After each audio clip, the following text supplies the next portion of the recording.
So to start off, I'd like to share a story that riffs off of a childhood parable that has stuck with me for quite some time. The story begins on the fifth day, specifically, of an intense heat wave, where suddenly clouds of smoke descend upon a city downstream.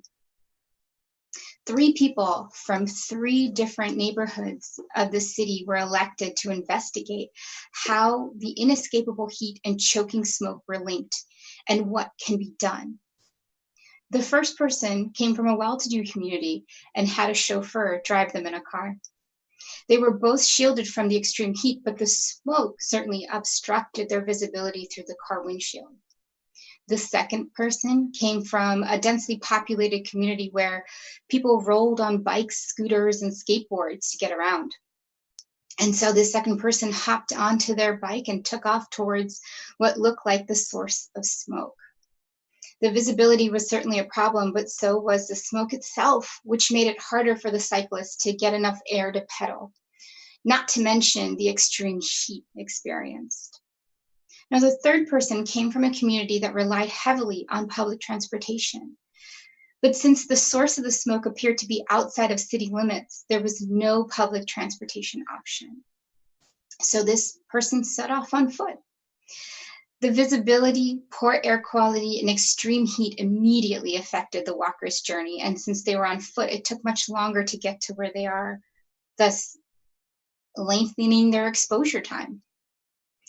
So after a while, the three of them converged on the same path, and since the smoke limited their visibility, each didn't know how the other got there, but they all agreed that the heat and the smoke was too much for them to bear and for their communities to suffer.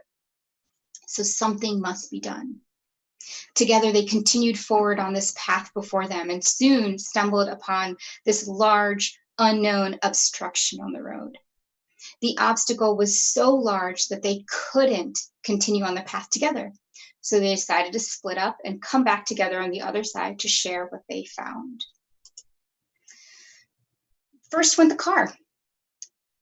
They were able to weave through the obstruction and almost make it to the front, but were stopped by a big puddle.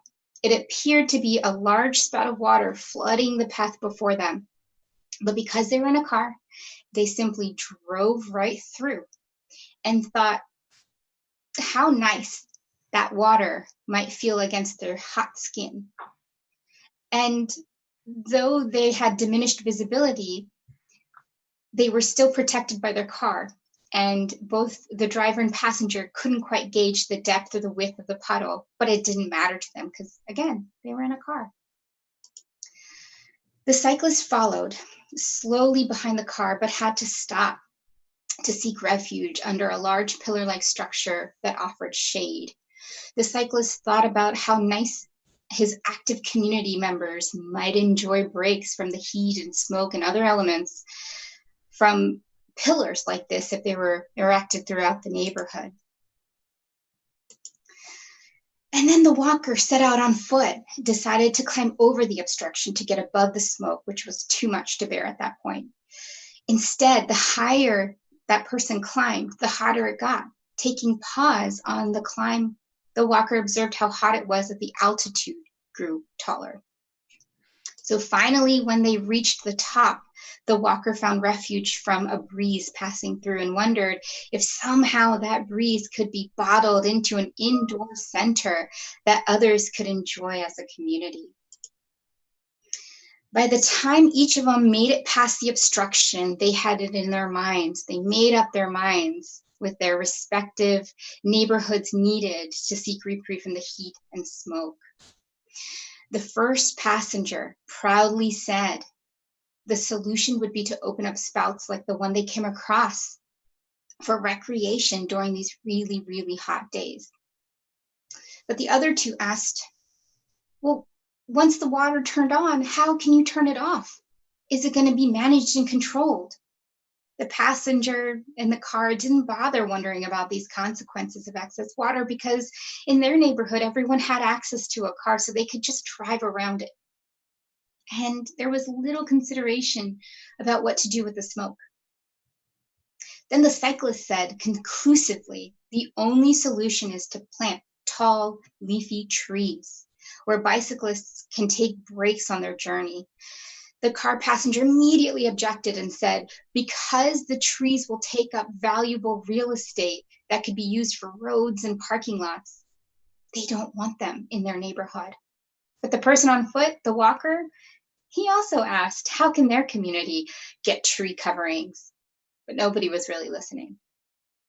Then finally, the walker hesitantly said, well, that breeze felt really nice at the top of the obstruction, and it felt like a nice gift to give to those who otherwise wouldn't have access to either natural or manufactured cooling.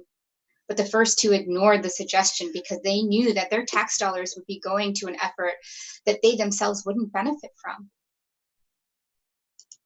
So rather than taking a step back to identify and name the entirety of the obstruction, as well as learn from others on the same path to discovering solutions, each person focused on the problem and the solution directly before them that benefited themselves and their neighbors only.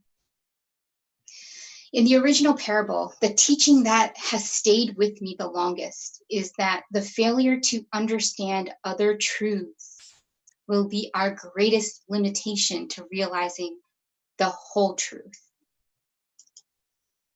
So I know there's a lot to unpack in this parable, but I hope we walk away with three things. One is that we need to look at the bigger picture, not the immediate problem and its potential solution. And that we need to learn from various perspectives and disciplines and age groups. And of course, the potential and obvious solution before us may have some unintended consequences.